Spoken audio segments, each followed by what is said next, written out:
When Brian Kohberger pled guilty to the Idaho 4 murders, a quadruple murder of young kids that you see up on the screen here, we thought that this case was over with, you know?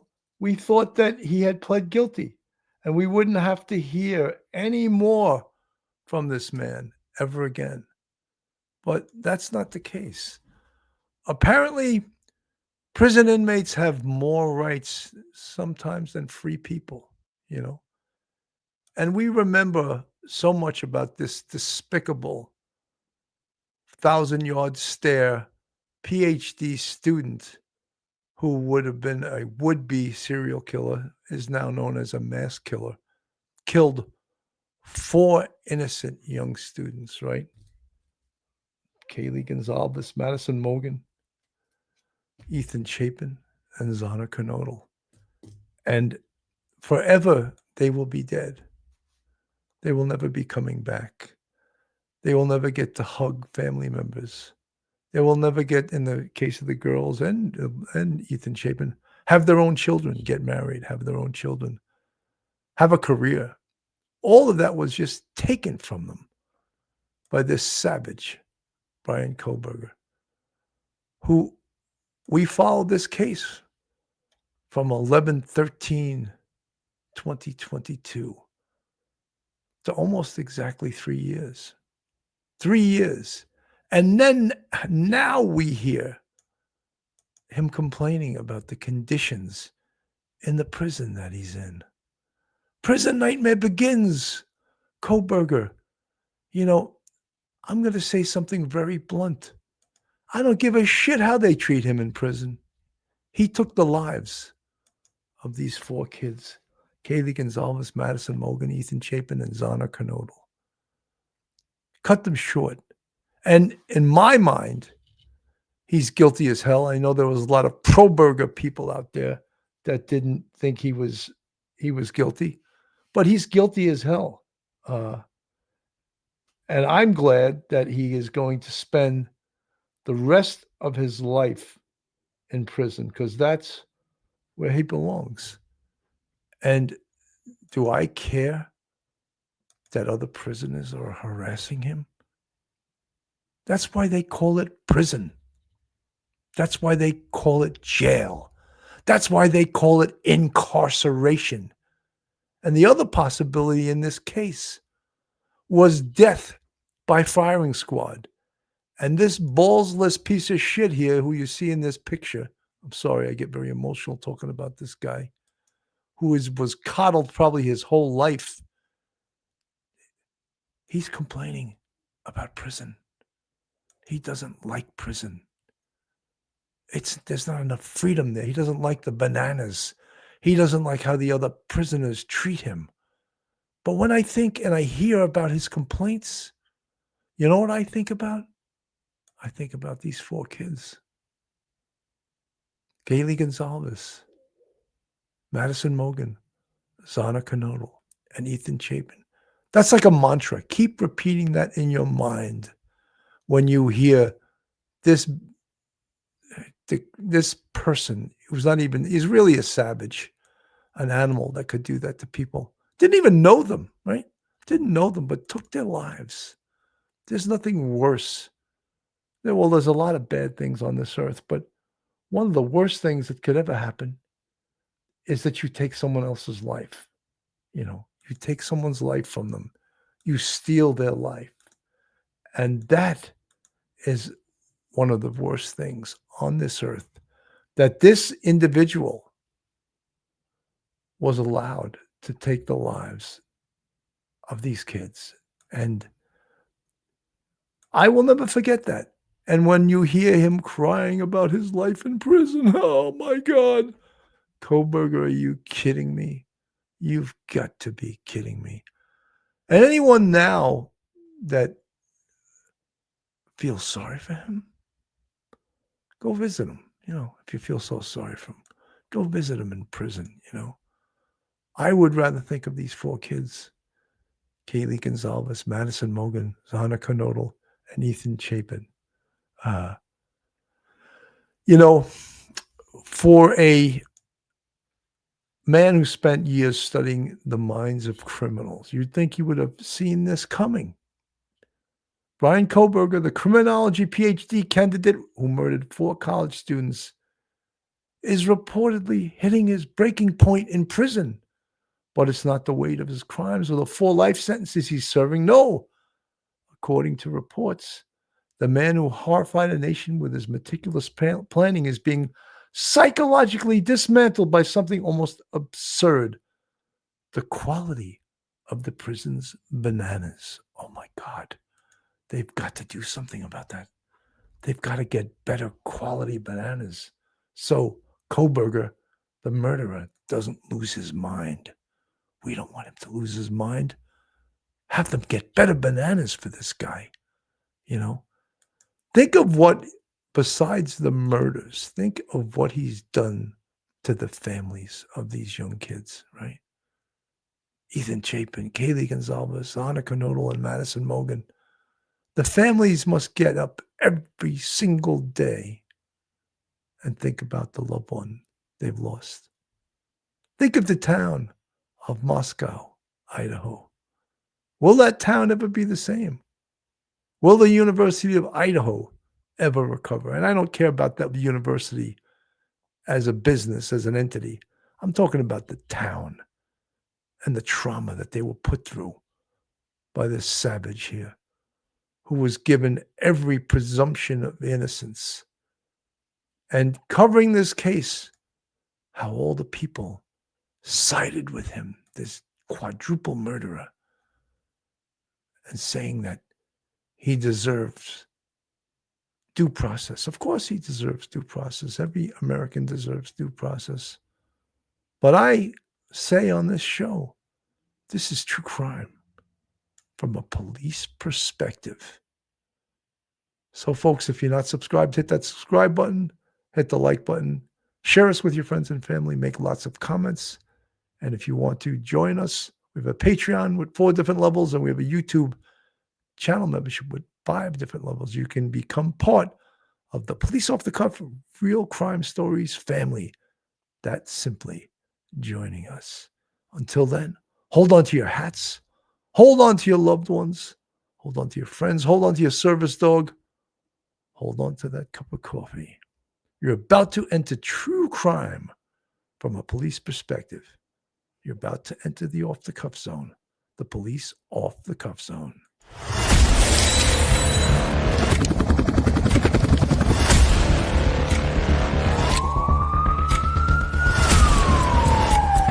There has to be some common sense.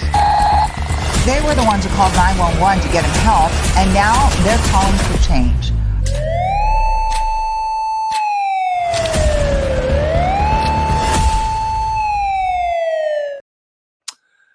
So many people hearing about this, hearing about that Kohberger is complaining in prison about his accommodations, about his food, about how other prisoners are harassing him.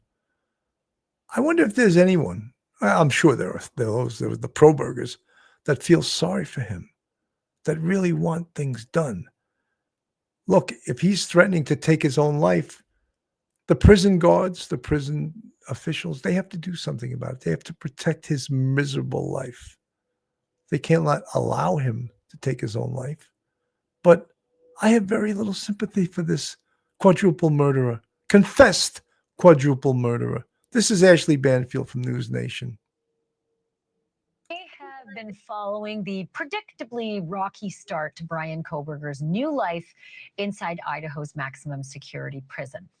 The litany of grievances, formal and otherwise, the problems with the food, the problems with the other inmates, and the response has generally been, I'm paraphrasing it here, suck it up, fella, that's prison. And now apparently the quadruple knife murderer is done relying on formal complaints. In lieu of another handwritten grievance, inmate number 163214, as the state of Idaho calls him, is said to be threatening to harm himself unless the guards move him away from those mean prisoners who apparently have been tormenting him. I'm joined once again by Chris McDonough, retired homicide detective and director of the Cold Case Foundation. Okay, Chris McDonough, We knew, I guess it's Schadenfreude. I don't care a lick about Bryan Kohberger's feelings. I hope he suffers the entire rest of his sentence. I hope prison is worse for him than most prisoners. That's just me, but I think the viewers agree, many of them. But what's the latest? Like, what is he actually complaining about, and what's he saying he's going to do? So actually, I mean, the last time we talked about him, right, he was complaining about obviously his bananas and his food servicing. And obviously, this guy has not done the math yet that it's also the inmates in the kitchen that are feeding him simultaneously. So his most recent, claim has been that if he does not get moved out of the J block, then he's going to, quote, harm himself. He's not only said it verbally, but he's put it in writing, which has put a lot of extra pressure on the staff. I feel like if you complain about the food and the inmates in the kitchen hear about it, you're going to get your eggs with a side of loogie. Exactly. Yeah. No. That's a little bit disgusting, but I think she hit it right on the head. Yes, complain to the people who are also inmates in the prison that you're incarcerated in for the rest of your life. Complain to them about your food. Do you think they will give a damn about your food? I think not, But yet, the prison workers, the prison guards, actually, the politically correct word for a prison guard now is correctional officer. So I apologize for using the incorrect term. But I'm sure they recognize as their job, they have to keep this quadruple murderer alive, even though I'm sure secretly they wouldn't care. They wouldn't shed any tears if he took his own life. But professionally, they can't allow that to happen. So Kohberger obsesses over his food. A much darker torment is unfolding. He's being held in J Block, a restrictive housing unit designed for maximum isolation, but he's far from alone. Reports from inside the prison describe a relentless campaign of psychological warfare waged by other inmates. The prison's own architecture has become a tool of torture. Inmates have discovered they can scream at him through the interconnected air vents. According to reports, inmates are literally getting up into the grate and yelling at him, taking turns, to ensure the harassment is at near constant level. 24-hour chorus of taunts that has severely impacted his ability to sleep. He has reportedly filed 4 more complaints alleging he's being threatened and sexually harassed through the vents. The Idaho Department of Correction has acknowledged his complaints, coolly stating incarcerated individuals commonly communicate with each other in prison. But for Kohberger, this communication is torture that's reportedly driving him crazy. His crimes have made him an outcast even among felons. In the rigid hierarchy of prison, those who victimize people in their sleep are often at the bottom, and he is learning that lesson firsthand. The man who may have fancied himself a criminal mastermind is now just the object of endless contempt, trapped in a concrete box with only the disembodied voices of his tormentors for company. Wow. Is there anyone that's feeling sorry for him at this point? Is there anyone who thinks that he should be staying at the Holiday Inn? I'm sure there's pro-burgers out there that really want this investigated. They really want this corrected. They want these other inmates in this prison to stop taunting this poor guy. Stop taunting this quadruple murderer. Stop annoying him, because everyone deserves the right to sleep. Even people get murdered in their sleep by this man, So everyone deserves their freedom, except people that are convicted of quadruple murders, of Kaylee Gonzalez, Madison Mogen, Zana Knodel, and Ethan Chapin. Maybe they're rolling over in their graves, or they're sitting down and laughing how this quadruple murderer is being treated at this point. Because most fair-minded people, I don't think, really care that Kohberger can't sleep. He's not getting the correct bananas that he likes. Prisoners are yelling through the vents in the prison, tormenting him. I'm certainly not losing any sleep over it. And when he pled guilty, he made no statements. That was the work of a coward. He is a coward. He made no statements to the court. Remember that? And we on this channel blamed the prosecutor for not demanding more for that guilty plea. And now he's in prison, getting tormented, not getting the type of food he wants. And it's so, so, so bad. This is Banfield. Time now for another edition of Things Bryan Kohberger Doesn't Like About Prison. It's a long list, so get comfy. And I, for one, am delighted by it. I cannot get enough of the petty gripes that this bloodthirsty killer has ever since his ass was handed to him, and especially since he narrowly avoided a firing squad. Kohberger has been at Idaho's toughest prison since July, as you know. And by August, he was already filing formal complaints about the food, like the quality of it, the quantity of it, and of course his fellow inmates who Kohberger says are mean to him. Wah. But now, almost 5 months into his lifelong sentence, he's had time to get used to the place, and yet the complaints keep coming. This time, he's got a problem with, wait for it, it's the color of the marker, bananas. Bryan Kohberger says prison bananas are not up to his standards.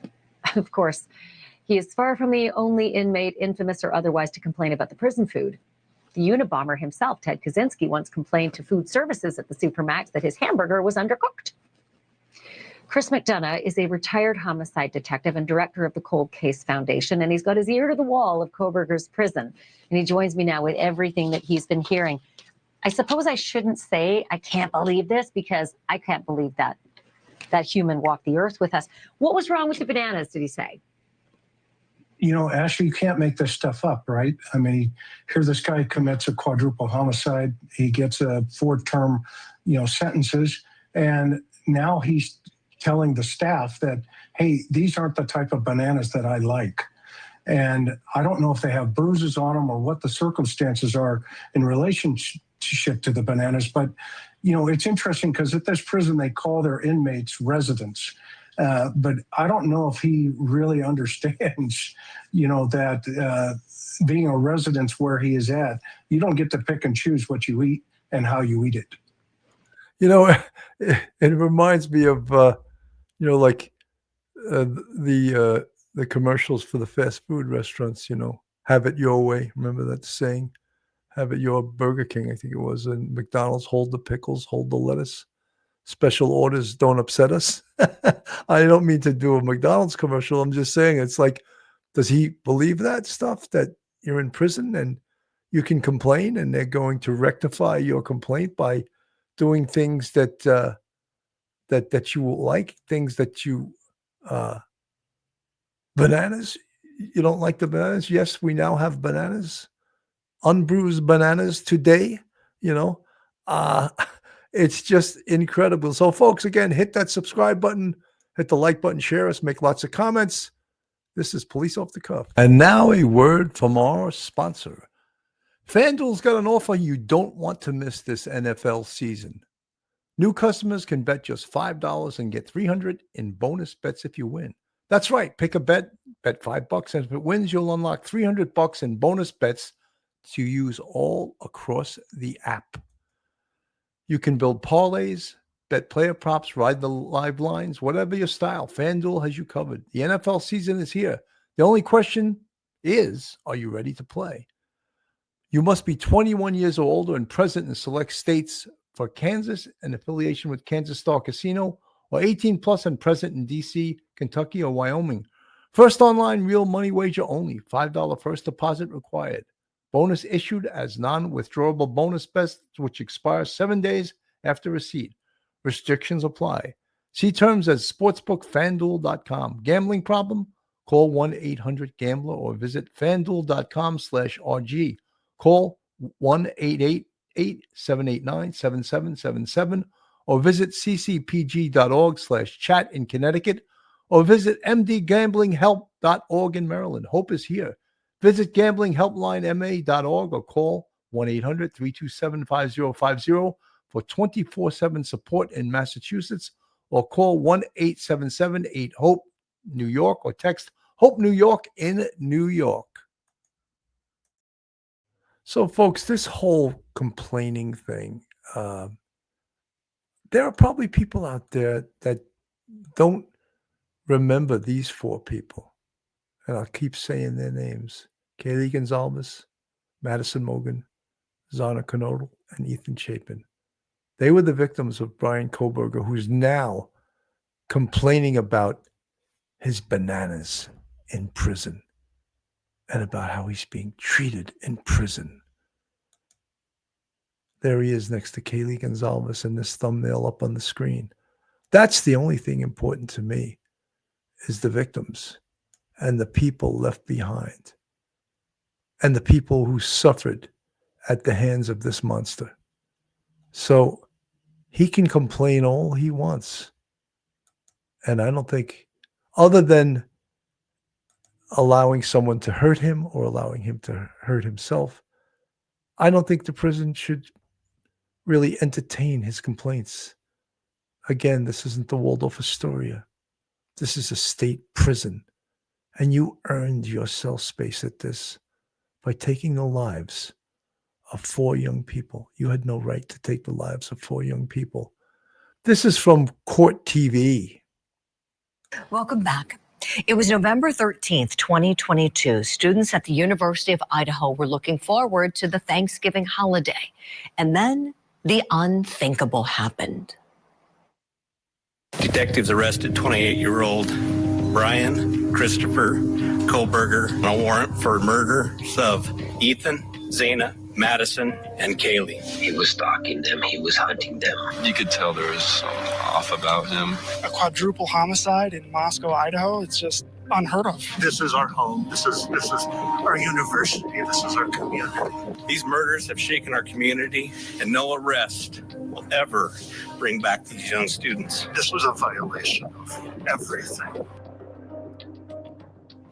4 students found dead inside of their off-campus home. Roommates Kaylee Gonzalez, Madison Mogen, Zana Knodel, and Ethan Chapin, Zana's boyfriend, had all been brutally stabbed to death. But the question was, who had done it?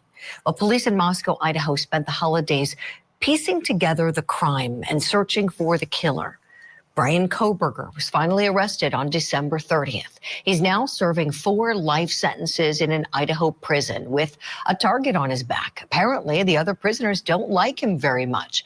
And Kohberger has reportedly threatened to harm himself if he's not transferred to a new section of the prison. But his latest complaint? The food, especially the bananas.